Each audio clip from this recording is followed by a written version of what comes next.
ఈ వేదిక మీద ఉన్నటువంటి యువ నాయకులు, మాజీ మంత్రివర్యులు, మన ఎమ్మెల్యే గారు యువకేటమైనటువంటి కేటీఆర్ అన్న గారికి, మరియు ఈ వేదిక మీద ఉన్నటువంటి ఉమ్మడి నల్గొండ జిల్లా అభివృద్ధి ప్రదాత అయినటువంటి మన జగదీష్ అన్న గారికి, ఈ వేదిక మీద ఉన్నటువంటి జిల్లా ఇన్ఛార్జ్ బడుగు బలహీన ఆశాజ్యోతి అయినటువంటి బడుగు లింగయ్య గారికి, మరియు హుజూర్ నగర్ నియోజకవర్గ సమన్వయకర్తగా ఉన్నటువంటి ఒంటెద్దు నరసింహారెడ్డి గారికి, మరియు స్టేజ్ మీద ఉన్నటువంటి ఎమ్మెల్సీ మన రాకేష్ రెడ్డి అన్న గారికి, మరియు స్టేజ్ మీద ఉన్నటువంటి పెద్దలకి పేరు పేరు నా యొక్క ధన్యవాదాలు తెలియజేస్తా ఉన్నాను. ఈరోజు హుజూర్ నగర్ నియోజకవర్గం నుంచి ఒక స్వతంత్ర అభ్యర్థిగా ఉన్నటువంటి నేను గతంలో ఏ పార్టీలో లేను. మొట్టమొదటిసారి గత 4 సంవత్సరాల నుంచి ఒక పార్టీలోంచి వచ్చి ప్రజలకు సేవ చేయాలన్న ఆశయంతో ముందుకు పోవడం జరుగుతుంది. అప్పుడు కూడా ప్రయత్నం చేయడం జరిగింది. కేవలం మన ఇంటి పార్టీ, మన ఉద్యమ పార్టీ, మన రాష్ట్ర పార్టీ అయినటువంటి కేవలం బీఆర్ఎస్ పార్టీలు మాత్రమే జాయిన్ అవ్వాలన్న ఉద్దేశంతో చేయడం జరిగింది. ఈరోజు నాకు తెలంగాణ భవన్లో కాలు పెడుతున్నందుకు చాలా సంతోషంగా ఉంది. ఎందుకంటే నేను కూడా ఆచార్య ఎన్జీ రంగ అగ్రికల్చర్ యూనివర్సిటీ, ప్రొఫెసర్ జయశంకర్ యూనివర్సిటీలో వ్యవసాయ విద్య చదివినటువంటి విద్యార్థిని. ఆ రోజుల్లో ఉద్యమంలో పార్టిసిపేట్ చేయడం జరిగింది. దాని తర్వాత ఉద్యోగం చేస్తున్నప్పుడు కూడా గవర్నమెంట్ ఉద్యోగంలో ఎన్నో కార్యక్రమాలలో పార్టిసిపేట్ చేయడం జరిగింది. ఆ యొక్క స్ఫూర్తితోటి తప్పనిసరిగా హుజూర్ నగర్ నియోజకవర్గంలో మన బీఆర్ఎస్ పార్టీ నుంచి ఎన్నో సేవా కార్యక్రమాలు చేయని ఆలోచనతో ముందుకు రావడం జరిగింది. కాబట్టి నాకు ఇంత గొప్ప అవకాశం ఇచ్చినటువంటి మన జిల్లా అభివృద్ధి ప్రదాత అయినటువంటి జగదీష్ రెడ్డి అన్న గారికి నేను జీవితాంతం రుణపడి ఉంటానని చెప్తా ఉన్నాను.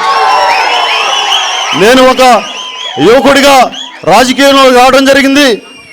నాకు కనీసం నా తండ్రి కావచ్చు, నా కుటుంబ నేపథ్యం కనీసం వార్డు మెంబర్ కూడా కాదు, సర్పంచ్ కూడా కాదు. కేవలం నేను సేవ చేయాలి, నియోజకవర్గాన్ని అభివృద్ధి చేయాలి. అన్నగారు కేటీఆర్ గారు విదేశాల్లో ఉండి చాలామంది కామెంట్ చేస్తూ ఉంటారు, కేటీఆర్ గారు విదేశాల్లో అది చేసింది ఇది చేసినని. కానీ ఒక్కసారి మీరు హైదరాబాద్ చూస్తే తెలుస్తుంది. ఒక అన్న ఎవరో యూట్యూబ్లో ఒక వీడియో చేసిండు, మీరు ఒకసారి క్లియర్గా చూడండి. ఆ యూట్యూబ్లో ఉన్న ఫ్లైఓవర్స్ కావచ్చు, బిల్డింగ్స్ కావచ్చు, ఆ బ్యూటిఫికేషన్ కావచ్చు, ప్రతిదీ చాలా గొప్పగా చేయడం నిర్మించడానికి. టీ హబ్ సెంటర్ పోతే ఈరోజు డల్లా సెంటర్ పోతే ఒక అమెరికా లాగా అనిపిస్తుంది, సాయంత్రం పోతే న్యూయార్క్ సిటీ లాగా అనిపిస్తుంది. అలాంటి విజన్ ఉన్న నాయకులు మన కేటీఆర్ అన్న గారు. అది వదిలేసి పాత పద్ధతిలో మూసదారుల్లో ఇంకా పాత మన నాయకులను కాంగ్రెస్ వాళ్ళని ఎంచుకుంటే గదే ఉంటుంది, ఏదో పథకాలు అని చెప్తారు, పథకాలు ఇచ్చేది లేదు, ఏం లేదు, అట్లే పోతూ ఉంటారు. కాబట్టి రాష్ట్ర భవిష్యత్తు తప్పనిసరిగా కేసీఆర్ గారితో సాధ్యం, కేటీఆర్ అన్న గారితో సాధ్యం, కేటీఆర్ అన్న గారితో సాధ్యం, మన ఉమ్మడి నల్గొండ జిల్లా జగదీష్ రెడ్డి అన్న గారితో సాధ్యం. ఏ కార్యక్రమం జరగాలన్నా, ఎంత డెవలప్మెంట్ కావాలన్నా.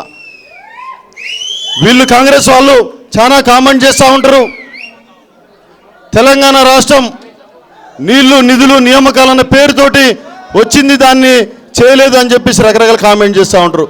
ఒక్కసారి మీరు ఆలోచించండి. నీళ్ళనే గుర్తు చేసుకోవాల్సింది కాళేశ్వరం ఎక్కడో స్టార్ట్ అయిన కాళేశ్వరం మన సూర్యాపేట పెన్పాడు దాకా నీళ్ళు వస్తామని ఒకసారి గమనించాలని చెప్తా ఉన్నా. మిషన్ భగీరథ, మిషన్ కాకతీయ ఎంత బ్రహ్మాండమైన స్కీమ్ తెలుసా? మిషన్ కాకతీయలో ఒక్కసారి పూటిగా తీస్తే ఆ ఏరియాలో మొత్తము గ్రౌండ్ వాటర్ ఇన్కార్పొరేట్ అయ్యి గ్రౌండ్ వాటర్ లెవెల్ పెరిగిన తర్వాత ఎన్నో సంవత్సరాల వరకు ఆ గ్రౌండ్ వాటర్ అట్లే ఉండేసి ఎంతో ఉపయోగకరమైన కార్యక్రమం అది. మిషన్ భగీరథ ద్వారా నీళ్లు రావడం కావచ్చు. మన గతంలో చెప్తున్నట్టు ఎన్నో సంవత్సరాలు నేను చూస్తా ఉన్న కాంగ్రెస్ నాయకులు నల్లగొండ అడ్డు పెట్టుకొని ఫ్లోరోసిస్ మీద ఇది చేస్తున్నాం అది చేస్తున్నాం అంటారు. ఇప్పుడు ఎప్పుడన్నా ఫ్లోరోసిస్ గత 10 సంవత్సరాల నుంచి ఎప్పుడన్నా ఫ్లోరోసిస్ టాపిక్ వచ్చిందా? మన బీఆర్ఎస్ గవర్నమెంట్లో కేసీఆర్ గారి ఆలోచనతో ఫ్లోరోసిస్ మొత్తం కంప్లీట్గా ఎరాడికేట్ చేయడం జరిగిందని చెప్తాను. ఈ విధంగా చెప్పుకుంటూ పోతే ఎన్నో రకాల పథకాలు కళ్యాణ లక్ష్మి కావచ్చు, ఇట్లా ఎన్నో పథకాలు పేదవాళ్ళకి రీచ్ అయినాయి. రైతు బంధు అనే పథకం, రైతులు వ్యవసాయం స్టార్ట్ చేసినప్పుడు వాళ్ళకు వచ్చే డబ్బులతోటి బ్రహ్మాండంగా ఆ పంటకున్న ఏదైతే కొనుక్కోవాలో అవన్నీ చేసుకునేవాళ్ళు. కానీ ఈరోజు చూస్తుంటే అలాంటి పరిస్థితి లేదు, ఏం లేదు. కాబట్టి ఎవరైనా కావాలి ఈ రాష్ట్రానికంటే ఈ రాష్ట్రాన్ని తెచ్చిన నాయకుడు మన కేసీఆర్ గారు. తప్పనిసరిగా కేసీఆర్ గారికి మాత్రమే అర్హత ఉందని చెప్తా ఉన్నా. మట్టికి పోయిన మనవాడు కావాలంటారు. కేవలం ఈ రాష్ట్రాన్ని పరిపాలించే హక్కు ఎవరికైనా ఉందంటే అది కేసీఆర్ గారికే ఉందని నేను చెప్తా ఉన్నా. కాబట్టి హుజూర్ నగర్ నుంచి అన్న మీ అందరు ఆశీస్సులో చెప్తా ఉన్నాం, హుజూర్ నగర్లో బ్రహ్మాండంగా పార్టీ ఉంది.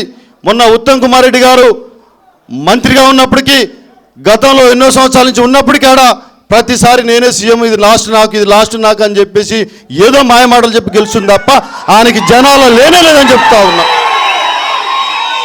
ఎప్పుడో 20 సంవత్సరాలు కట్టిన ఇల్లులు చూపిస్తారు, ఎప్పుడో 4 లిఫ్లేషన్ చూపిస్తారు. అది చెప్పుకొని పాపం పేద ప్రజలు మోసం చేసుకుంటూ పోతా ఉండు. ఆయన కార్యక్రమాన్ని నడిపించుకుని ఆయన ఢిల్లీలో ఎక్కడో కూర్చుకుంటా ఉన్నాడు. కాబట్టి తప్పనిసరిగా ఈసారి హుజూర్ నగర్లో మొన్న ఎలక్షన్లో మనకి ఎమ్మెల్యే ఎలక్షన్లో కేవలం కేసీఆర్ గారి ముఖం చూసి, కేవలం కేసీఆర్ గారు బీఆర్ఎస్ ముఖం చూసి, మీ ముఖం చూసి 74,000 ఓట్లు వచ్చినాయి. దాని తర్వాత సర్పంచ్ ఎలక్షన్లో మంత్రి గారు ఉన్నప్పటికీ ఆ ఓట్లు తగ్గాల్సింది పోయి ఇంకా 10,000 పెరిగి 83 ఓట్లకు చేరిందని చెప్తా ఉన్నా. అక్కడ 146 గ్రామ పంచాయతీలు ఉంటే దగ్గరగా 50% గ్రామ పంచాయతీలు, ఒక్కొక్క గ్రామ పంచాయతీ కనీసం 3,000 4,000 పైన గ్రామ పంచాయతీలు మొత్తం ఈరోజు బీఆర్ఎస్ సర్పంచ్ గెలవడం జరిగింది. కాబట్టి తప్పనిసరిగా ఈసారి 100% హుజూర్ నగర్ నుంచే మొట్టమొదటి బీఆర్ఎస్ గెలుపు స్టార్ట్ అయింది. మీ అందరు ఆశీర్వాదం ఉంటే ఎవరికి టికెట్ ఇచ్చినా, ఏ విధంగా ఎవరి ఆశీస్సులు ఉన్నా తప్పనిసరిగా అందరు కలిసి పనిచేసి నియోజకవర్గంలో పార్టీని బలోపేతం చేసేసి పార్టీ గెలుపుకి అందరం సహకరిస్తామని జయరేష్ రెడ్డి అన్న గారి ఆశీస్సులతోటి ముందుకు పోతామని చెప్పి తెలియజేస్తూ, జై తెలంగాణ, జై కేసీఆర్.